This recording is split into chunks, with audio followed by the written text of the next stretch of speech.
5 وقت کی نماز باجماعت صف اول میں ادا کرنے والا، نہایت ہی شریف سر انسان جو زیادہ تر ذکر و تسبیح میں مشغول رہتا، آخر ایسا کیا گناہ کر بیٹھا کہ نیک دیندار ہونے کے باوجود بھی عذاب قبر سے نہ بچ سکا۔ یہ عبرتناک واقعہ آپ کے دل کے چراغ کو ہدایت کی طرف منور کر دے گا، اس لیے ویڈیو کو مکمل دیکھیے گا۔ حضرت علی بن مدینی رحمۃ اللہ علیہ جلیل القدر محدث اور امام بخاری جیسے محدثین کے استاد ہیں، انہیں علم و حدیث میں امام مانا جاتا ہے۔ وہ فرماتے ہیں کہ میرے والد صاحب کا انتقال ہو گیا اور میں خدا تعالیٰ کے فضل و کرم سے حافظ قرآن تھا۔ میرا یہ معمول تھا کہ میں روزانہ والد صاحب کی قبر پر جاتا اور تلاوت قرآن کریم کر کے انہیں اصالِ ثواب کرتا۔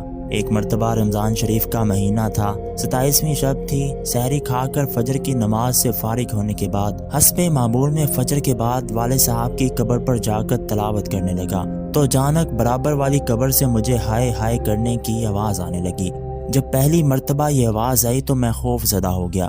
میں ادھر ادھر دیکھنے لگا تو اندھیرے کی وجہ سے مجھے کوئی نظر نہیں آیا۔ جب میں نے آواز کی طرف کان لگائے اور غور کیا تو پتہ چلا یہ آواز کسی قریب والی قبر سے آ رہی ہے، اور ایسا لگا کہ میت کو قبر میں بہت خوفناک عذاب ہو رہا ہے اور اس عذاب کی تکلیف سے میت ہائے ہائے کر رہی ہے۔ بس پھر کیا تھا، میں پڑھانا تو بھول گیا اور خوف کی وجہ سے میرے رونگٹے کھڑے ہو گئے اور میں اسی قبر کی طرف متوجہ ہو کر بیٹھ گیا۔ پھر جوں دن کی روشنی پھیلنے لگی تو آواز بھی مدھم ہونے لگی۔ پھر اچھی طرح دن نکلنے کے بعد آواز بالکل بند ہو گئی۔ جب لوگوں نے آنا جانا شروع کیا تو ایک آدمی سے میں نے پوچھا کہ یہ کس کی قبر ہے۔ اس نے ایک ایسے شخص کا نام لیا جس کو میں بھی جانتا تھا، کیونکہ وہ شخص ہمارے محلے کا تھا اور بہت پکا نمازی تھا۔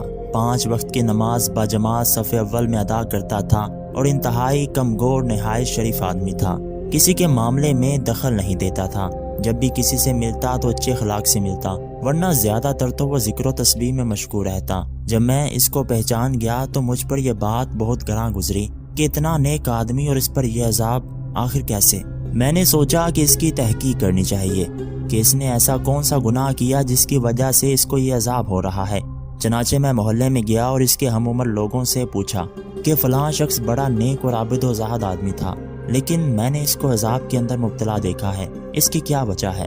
انہوں نے بتایا کہ ویسے تو وہ بڑا نیک اور عبادت گزار تھا، اس کی اولاد بھی نہیں تھی، ہاں اس کا کاروبار بہت وسیع تھا۔ جب وہ بوڑھا ہو گیا تو اس کے اندر کاروبار کرنے کی طاقت نہ رہی اور کوئی دوسرا اس کے کاروبار کو چلانے والا نہیں تھا، تو اس نے اپنے ساتھیوں سے مشورہ کیا اور خود بھی سوچا کہ میں اب ذریعہ معاش کے لیے کیا طریقہ اختیار کروں۔ اس کے نفس نے اس کو یہ تدبیر سمجھائی کہ تو اپنا سارا کاروبار ختم کر اور جو کچھ پیسے آئیں اس کو سود پر دے دے۔ اس نے سارا حلال کاروبار ختم کیا اور جو رقم آئی اس کو سود پر لگا دیا۔ چنانچہ اب یہ کاروبار سے فارغ ہو گیا تھا، اس لیے ہر وقت مسجد میں رہتا، اشراق، چاشت، تہجد، اوابین وغیرہ تمام نوافل پڑھتا اور 5 نمازیں امام کے پیچھے باجماعت صف اول میں تکبیر اولیٰ کے ساتھ پڑھتا اور رات دن ذکر و تسبیح میں مشغول رہتا۔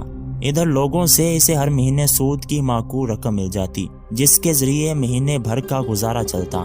علی بن مدینی رحمۃ اللہ علیہ فرماتے ہیں کہ بس یہ سن کر میں سمجھ گیا کہ اس کو جو شدید عذاب ہو رہا ہے وہ اس سود خوری کے گناہ کا وبال تھا۔ حق تعالیٰ مسلمانوں کو حرام کھانے اور حرام پہننے سے بچائے۔